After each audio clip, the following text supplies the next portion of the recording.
Christianity broadcast, the only Christian case-making program hosted by a cold case homicide detective. J. Warner Wallace has been investigating cold case murders in Los Angeles County for over a decade.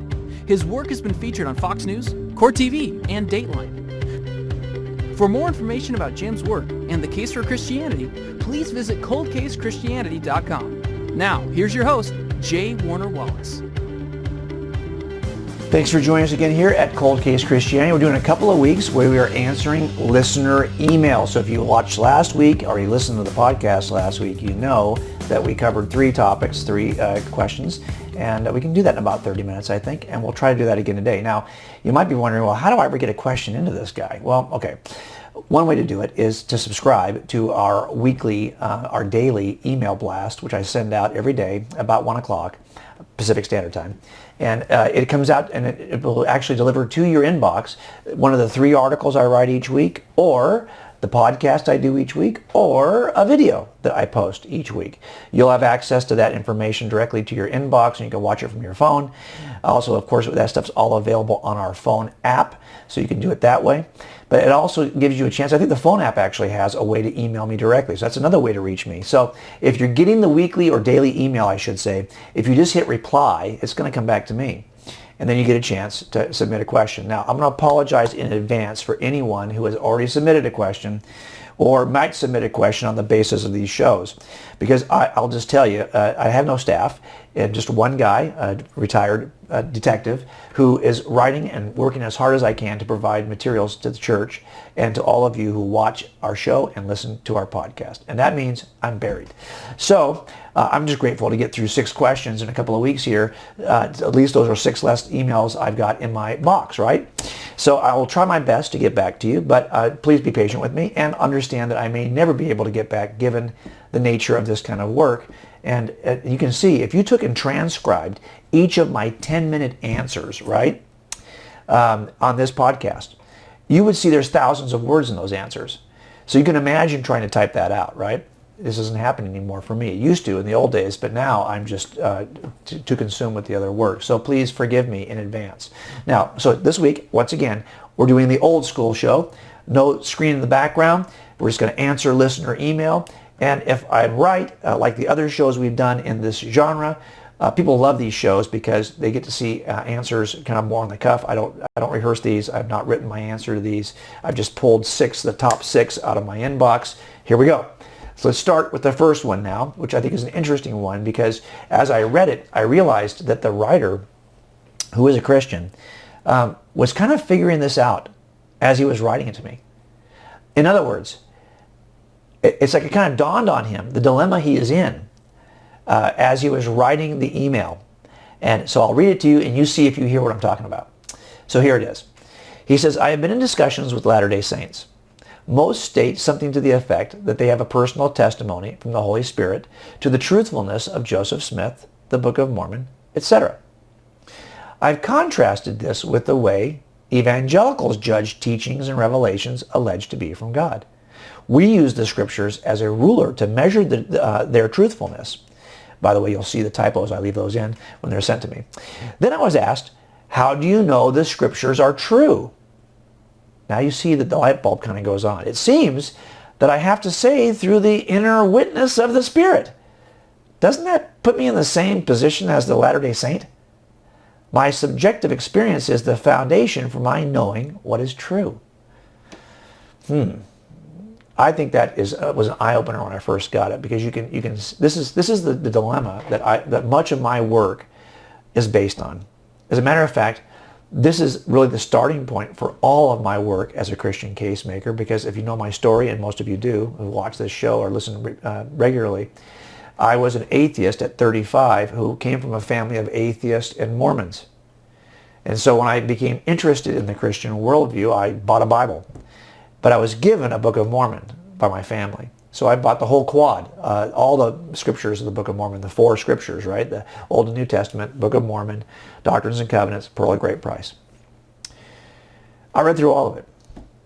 And I applied the same measuring stick, the same template for eyewitness reliability to both sets of texts. I often say that I became a Christian the same day that I became a not Mormon.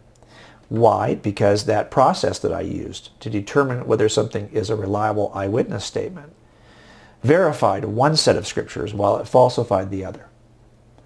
That's how I became a Christian. It took about 6 months to move through that process. I was at it every day. I was obsessed. So here, pardon me, here I think he's discovered the very thing that I knew all along. That we have to have some way to measure whether or not a claim is true outside and beyond our experience even of what we think is, as he puts it, the inner witness of the Spirit. I'm not denying the Spirit's work at all. At all. The question I have is, how do you know that experience you're having is from God? Is in fact the inner witness of the Spirit? Because every Mormon I know will tell you that they had the Spirit of God confirm for them that Joseph Smith is a prophet and that the Book of Mormon is true. This gentleman discovered that when he tried to contrast that with why he believed the Bible was true, he found himself with nothing more to add. That is the problem. We cannot have an answer and an approach to truth that's exactly the same as our Mormon friends, because we know that that approach didn't lead them to truth. That approach was not good enough to protect them from error. So we can't take the same approach ourselves. I think I told you that Peter Boghossian, who is a professor in Portland, has written a book called A Manual for Training or Creating Atheists, in which he tells his atheist brethren that there's no point in talking about the evidence to Christians, because Christians are not Christians because of evidence. They're Christians because of their emotional experience. Wow. He sounds like me training Christians to interact with Mormons. Because it's true for Mormons. They didn't become a Mormon because of any evidence. You can't find archaeological evidence to support the Book of Mormon. You can't find document evidence to support the transmission of the Book of Mormon. All the stuff that we rely on as Christians to know that this document we have in front of us has been protected, transmitted faithfully, and contains truth is not available to the Mormons. It doesn't measure up. So we have to take, why wouldn't we want to go in the one direction we could go, which our Mormon brethren can't go? We could be evidentialists. They can't. We could. Why shouldn't we take that approach then with them to help them see the truth? That's really what it comes down to for us, is that we have to have a different view. We have to have a more forensic approach to our faith, because we're the one group that could take that approach and make a case on the basis of evidence. And I try to do that in Cold Case Christianity and in God's Crime Scene. And I hope that if you've read those two books, they've made you more aware of the evidence so you can make the case to others. Because you're right. If this just comes down to the inner testimony of what you think is the Holy Spirit, you aren't in a position to claim that's true any more powerfully than your Christian friends, your Mormon friends rather, because they are going to say the same thing. At some point, you've got my experience of the Spirit versus your experience of the Spirit. Who's got a real experience of the Spirit? That's the question. Or maybe both of us, maybe none of us have an experience of the Spirit. But we have to find some way to corroborate this outside of our experience, right? Because he made a point of saying this. He says, my subjective experience is the foundation for my knowing what is true. Really? Well then, if everything is just a matter of subjective truth, there is no overarching objective reality. If you saying that your subjective experience is for the foundation for you knowing what is true, then how can you argue with somebody else who's had a different subjective experience? That's the problem. We have to have something more than our subjective experience, because by the way, Scripture tells us something about your heart, right? Oh, trust your heart. The culture is always saying, trust your heart, trust your heart. Scripture says just the opposite. Don't trust your heart. Your heart is wicked and easily deceived. So don't trust it. You can't trust your emotions to get you to the right place all the time. I do trust my emotions often, my intuition, but I'm going to base everything on the balance of what I know to be true. Hope that helps you. Take a break, come back, and we'll answer another question.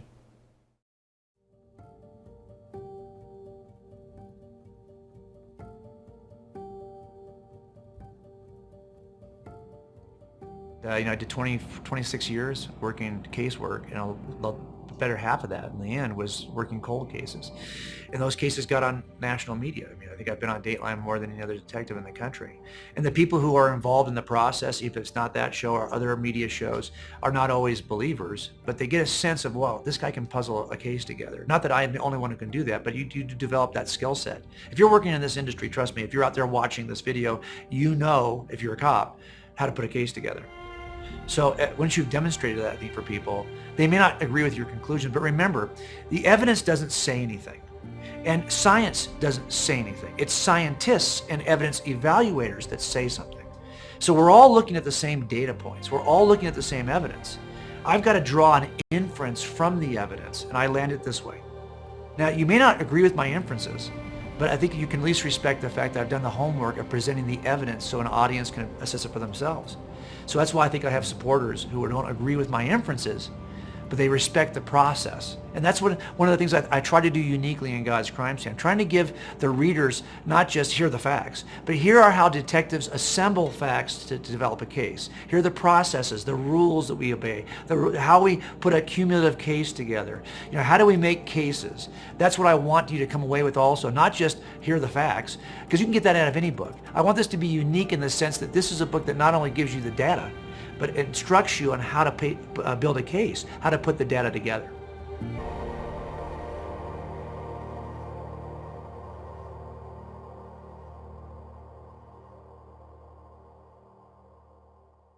Okay, in some ways this is similar to the last question, but slightly different direction. So let's take a look at it. This is somebody who read my article on moral truth and disagrees that objective moral truth rather, requires a objective moral foundation.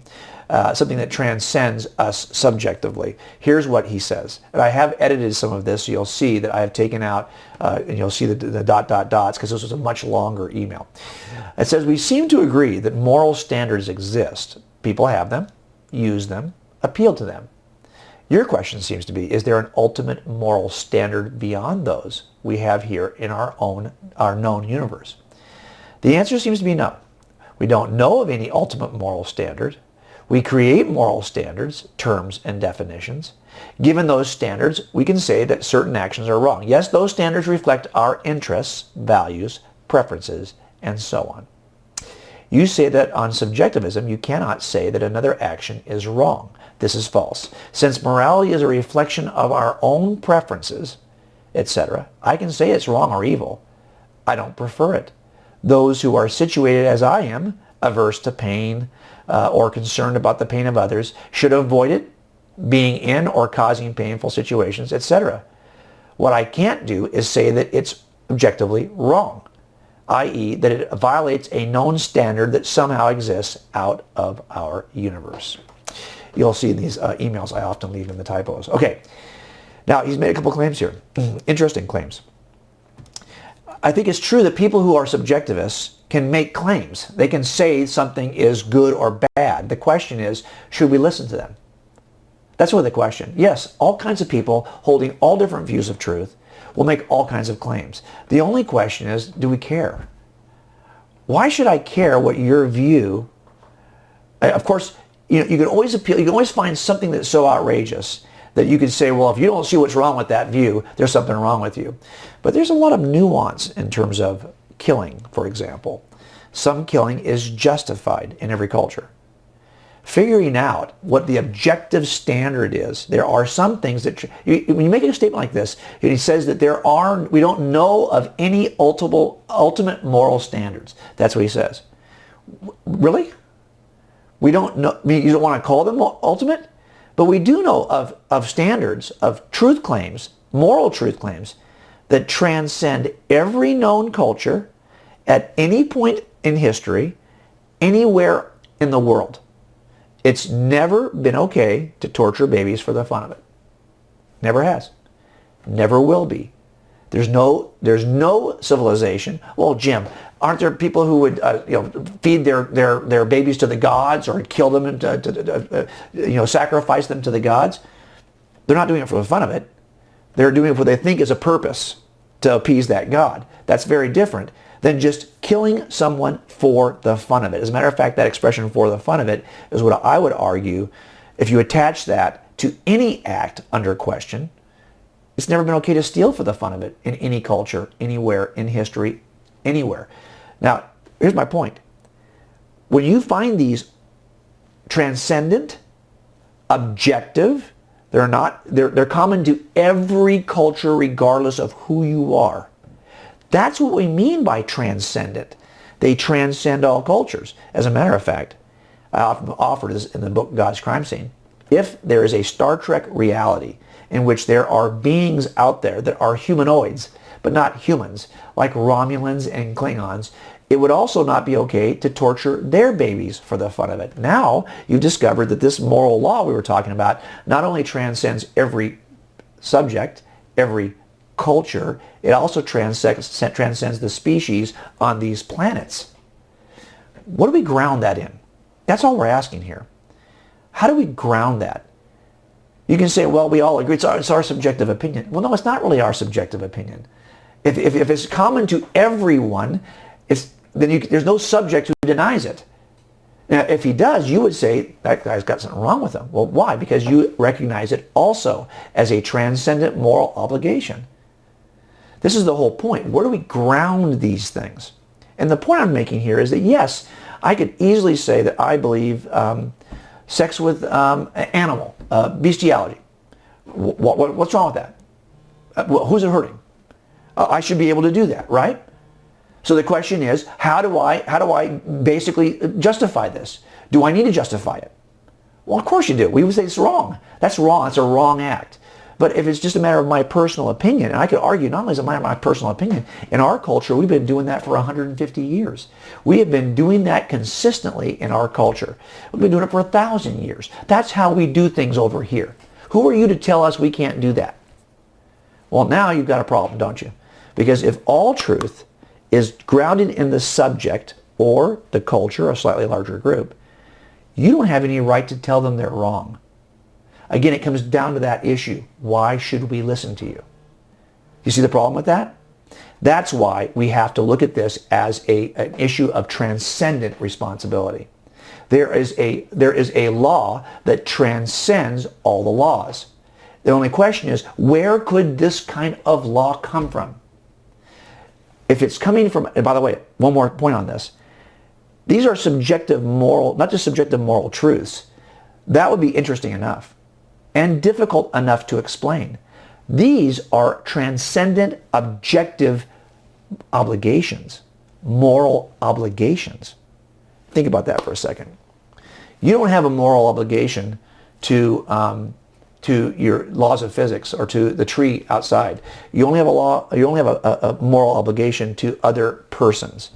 If there is an objective, transcendent moral obligation, and there are dozens of them, we could talk about that forever. I think even he would recognize that. The question is, what is the objective, transcendent moral person to whom we are obligated? That's really what we're talking about here. So I think in the end, yes, he's right. As a subjectivist, he can make claims. I wouldn't deny that. The question is, why should I listen to him? Unless he's going to argue, well, this is a claim that you should listen to me because it transcends both of us. It's not just my opinion. And he says, look, those who are situated as he is, in other words, they share his beliefs. He said, since morality is a reflection of our own preferences, I can say it's wrong or evil. I don't prefer it. Those who are situated as I am should avoid it. Well, really? What if they're not situated as you are? They don't have to avoid it?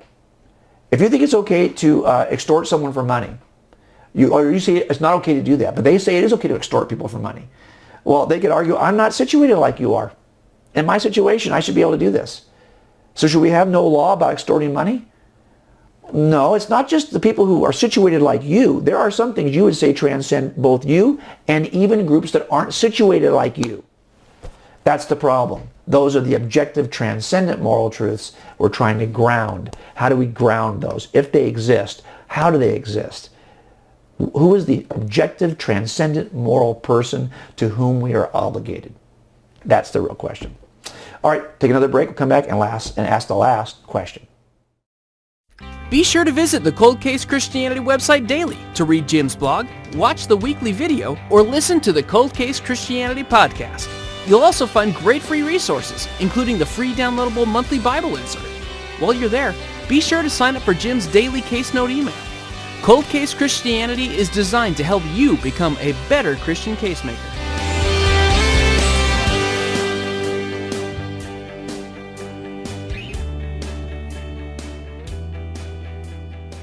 Connect with Cold Case Christianity on social media. Visit the Cold Case Christianity homepage and click the social media icons on the top right toolbar.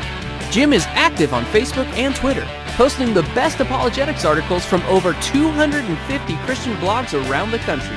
You'll also find links to Jim's Instagram, Pinterest, and Google Plus accounts, along with the link to the Cold Case Christianity YouTube page. Stay connected with Cold Case Christianity and become a better Christian casemaker.